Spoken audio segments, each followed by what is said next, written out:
ரீசெண்டா நம்மளோட தக் லைஃப் மூவி ஒரு மிகப்பெரிய கான்ட்ரவர்சியில சிக்கிருக்கு. அது என்ன கான்ட்ரவர்சி, இது எங்க ஆரம்பிச்சுச்சுன்னா சரியா மே 24 தக் லைஃப் மூவிக்கான ஆடியோ லான்ச் சாய்ராம் காலேஜ்ல நடந்து முடிஞ்சிச்சு. அந்த ஆடியோ லான்ச்சுக்கு ஸ்பெஷல் கெஸ்ட்னு சொல்றதை விட உலக நாயகனோட ஒரு மிகப்பெரிய ஃபேன் பாயா நம்ம சிவராஜ்குமார் சார் வந்திருந்தாரு. இவர் இந்த மாதிரி கனடாவை சேர்ந்த ஒரு மிகப்பெரிய ஆக்டர். இந்த மனுஷன் ஜெயிலர் மூவில கூட கேமியோ கொடுத்திருப்பாரு. அந்த ஆடியோ லான்ச்ல நம்ம கமல்ஹாசன் என்ன சொல்லியிருப்பாருன்னா, நான் எந்த ஸ்பீச் ஆரம்பிச்சாலும் உயிரே உறவே தமிழேன்னு தான் ஆரம்பிப்பேன். சிம்பிளா நான் தமிழேன்னு சொல்றது இந்த தமிழே எல்லா பாஷையும் உள்ளடக்கும். உங்க மொழி எங்க மொழின்னு இல்ல, எல்லா மொழியுமே தமிழ்ல இருந்து வந்ததுதான் அப்படின்ற மாதிரி நம்ம சிவராஜ்குமார் சாரை பார்த்து நம்ம கமல்ஹாசன் சார் சொல்லியிருப்பாரு. மனுஷன் தெரிஞ்சு பேசினாரா இல்ல தெரியாம பேசினாரான்னு தெரியல. இப்ப இதுதான் ஒரு மிகப்பெரிய கான்ட்ரவர்சியா இருக்கு. என்ன ப்ரோ இதுல என்ன இருக்கு, தமிழ்ல இருந்து தான் கன்னடம் வந்துச்சுன்னு டைரக்டா சொல்லாம சுத்தி வளைச்சு நம்ம கமல்ஹாசன் சார் சொல்லியிருக்காரு. இதுல எந்த பிரச்சனையும் இருக்கிற மாதிரி தெரியலையேன்னு யோசிச்சிங்கன்னா இதை பாக்குற தமிழ் மக்கள் நமக்கு ஓகே, கர்நாடகால இருக்கிற கன்னடம் பேசுற சில மெச்சூரான மக்கள்களும் இதை கண்டிப்பா அக்செப்ட் பண்ணிப்பாங்க. ஆனா கர்நாடகால இருக்கக்கூடிய சில அரசியல்வாதிகள் உலகநாயகன் பேர் வச்சா என்ன வேணாலும் சொல்லலாமா, இவர் இப்படி தமிழ்ல இருந்து கன்னடா வந்துச்சுன்னு சொல்லலாம், இவர் தமிழ மேம்படுத்தி பேசுறதுக்காக கன்னடத்தை இப்படி தமிழ்ல இருந்து தான் வந்துச்சுன்னு சொல்லி கன்னட மொழிய சிறுமைப்படுத்தி கர்நாடகாவோட சூப்பர் ஸ்டார் சிவராஜ்குமார் முன்னாடியே கன்னடத்தை கேவலப்படுத்திருக்காரு அப்படின்ற மாதிரி எல்லாம் சொல்லி கர்நாடகா சைடு இது ஒரு சர்ச்சையாக்கி பிரச்சனை பண்ணிட்டு இருக்கானுங்க. என்ன கேட்டீங்கன்னா இது ஒரு தேவையில்லாத விஷயத்த ஊதி பெருசாக்குற மாதிரி தான் இருக்கு. இது கூடவே நிறுத்தாம தக் லைஃப் மூவியோட போஸ்டர்ஸை கிழிக்கிறது, கட் அவுட் எல்லாம் வைக்க விடாம பிரச்சனை பண்றது, இந்த மாதிரியான இஷ்யூஸ் எல்லாம் அங்க போயிட்டு இருக்கு. இவர் இந்த மாதிரி கண்டிப்பா பேசியிருக்க கூடாது. கன்னட மொழிக்கு தனி சிறப்பு இருக்கு. கன்னட மொழி எவ்வளவு வருஷம் பழமையான மொழி தெரியுமா, அதை எப்படி கமலஹாசன் இந்த மாதிரி மேடையில வச்சு அசிங்கப்படுத்தலாம்னு சொல்லி தக் லைஃப் மூவிய கர்நாடகால ரிலீஸ் பண்ண கூடாதுன்னு சொல்லியிருக்காங்க. அவர் இந்த மாதிரி கர்நாடகா மக்கள் கிட்ட கன்னடத்தை பத்தி தப்பா பேசினதுக்காக பகிரங்கமா மன்னிப்பு கேட்கணும் அப்படின்ற மாதிரி எல்லாம் சொல்லிட்டு சுத்திட்டு இருக்கானுங்க.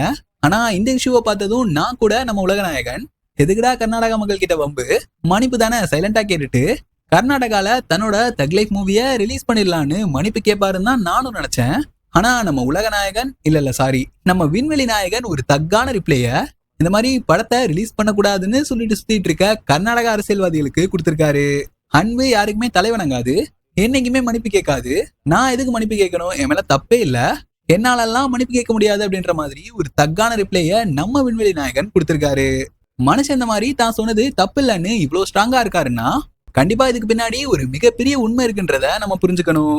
ஏன்னா இந்த இஷ்யூக்கு அப்புறம் தான் உண்மையாவே தமிழ்ல இருந்து தான் கன்னடம் வந்துச்சு அப்படின்றது எனக்கே தெரிய வந்துச்சு. சின்ன வயசுலயே தமிழ் எவ்வளவு பழமையான மொழி, ஒரு உயர்வான மொழி, செம்மொழி அப்படின்றத படிச்சுதான் நம்ம வளர்ந்துருப்போம். அப்படிப்பட்ட ஒரு பழமையான மொழியில இருந்து உருவானதுதான் கன்னடம். கன்னடம் மட்டும் கிடையாது, தெலுங்கு, மலையாளம், இது மட்டும் இல்லாம இந்தியால பேசப்படுற பெரும்பாலான மொழிகள் தமிழ்ல இருந்து தான் உருவாகி இருக்கு. இததான் எல்லாரும் ஆணித்தரமா சொல்றாங்க, ஆணித்தரமா நம்புறாங்க. இதுதான் உண்மையும் கூட. சிம்பிளா இன்னும் உங்களுக்கு புரியுற மாதிரி சொல்லணும்னா, கிறிஸ்து பிறந்ததுக்கு அப்புறம் உருவான மொழிகள் தான் இந்த மலையாளம், தெலுங்கு, கன்னடா இந்த மாதிரியான மொழி எல்லாம். ஆனா இங்க கிறிஸ்து பிறக்கிறதுக்கு முன்னாடியே மூத்த முன்னோடியான மொழி தான் நம்மளோட தமிழ். இங்க தமிழ்ல இருந்து தான் கன்னடம் உருவாச்சு அப்படின்றது நிறைய கன்னட மக்களுக்கு தெரிஞ்சிருக்கும். இது மட்டும் இல்லாம அந்த ஆடியோ லான்ச்சுக்கு வந்த நம்ம சிவராஜ்குமார் சாருக்கே தெரிஞ்சிருக்கும். அந்த மனுஷனே அதை பெருசா எடுத்துக்கல, அதை அங்கேயே அவர் அக்செப்ட் பண்ணிட்டாரு. ஏன்னா அதான உண்மை. ஆனா சில கனடாவை சேர்ந்த அரசியல்வாதிகள் இதை ஏத்துக்காம சும்மா சப்ப கட்டிட்டு இருக்கானுங்க அப்படின்றதுதான் உண்மை. தமிழ்ல மட்டும் கிடையாது, இந்த கன்னடா, மலையாளம், தெலுங்கு இந்த மாதிரியான எல்லா மொழிகள்லயும் சமஸ்கிருதமோட கலப்பு இருக்கு. இந்த சமஸ்கிருத கலப்பு தமிழ்ல பெருசா இருக்காது, ஆனா மத்த எல்லா மொழிகள்லயும் இந்த சமஸ்கிருத கலப்பு கொஞ்சம் அதிகமாவே இருக்குன்னு சொல்லலாம்.